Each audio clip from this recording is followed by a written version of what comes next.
Abandoned places have an endless amount of detail and a look and feel that is hard to find pretty much anywhere else. I've always wanted to create such a scene, so in this video I'm gonna make an abandoned train station in Blender. The first thing I'll do is to test if my idea will even work. So to do that, I'll put placeholders for all the main focal points in the scene, which for me proves that the composition is nice and worth working on further. So I'll get the lighting dialed in and add some clouds. They look really nice, but do take a lot of time to render. So what I'll do to fix that is I'll render out a still frame of just them and then place that image into the background, which that does cause another problem, because now the lighting doesn't look overcast anymore. I mean, we removed the clouds, so to fix that, I'll add in a few gobos. The next thing that I find kind of annoying is that we can see way too far. So I'll quickly make a mountain range using geometry nodes and place it in the background. Okay, problem solved. So now my brain can finally focus on the important stuff in the foreground, starting with the ground. First, I lay down a dirt texture and then blend in some pebbles near the train tracks. One thing I did here that helped a lot with the realism was to use micro displacement for both the dirt and pebbles. So here it is without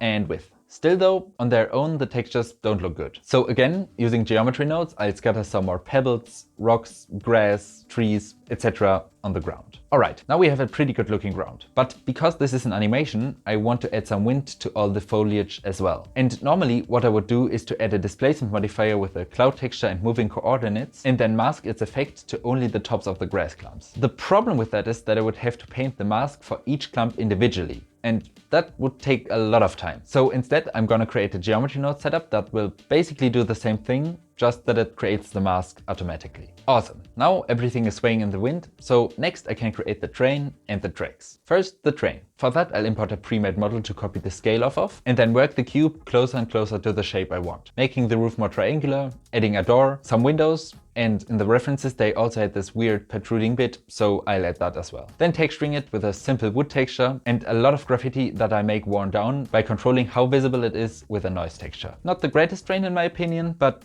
good enough. So now the train tracks. For them, I'll just work off of the placeholder, to which I'll add those wooden beams that train tracks usually have. After that, I'll make both the wood and the tracks crooked and bent using a displacement modifier with a Voronoi or cloud texture and the direction restricted to either the X or Z axes. Now let's move on to the actual station, which I want to be a red worn down wood cabin. Again, I'll work off of the placeholder. So I'll import it into a new blend file and start adding more detail by extruding a new roof, adding these support beams and a few windows and doors as well. Then after that, just putting a red playing texture onto it and making it look more and more worn the further down the house we get, because that is something I noticed quite a lot in real life. Additionally, I'll add some heavier dirt in areas with a lot of ambient occlusion and all over the house, along with some grass. That's the texturing done, but the house is still looking a bit too perfect. So I'll once again add some displacement modifiers to make it look even more run down. But now it's done, so let's link it back into the main scene. I link it instead of appending, because then if I want to tweak the house in the future, I can just open its blend file and edit it there, without then having to re-append it into the main file, which I think is a much cleaner workflow. Alright, then after adding some more rubble and trees, the scene is pretty much done. At least the 3D part. But I still have a couple of things I want to do in comp. The main one being that the train is very dark, so I'll have to brighten it up using a crypto matte and an exposure node. So before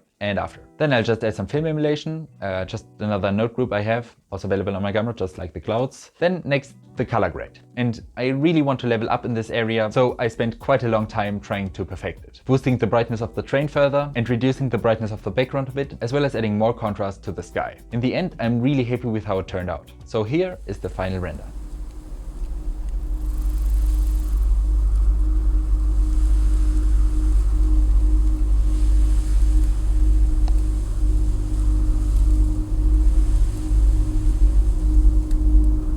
Thanks for watching.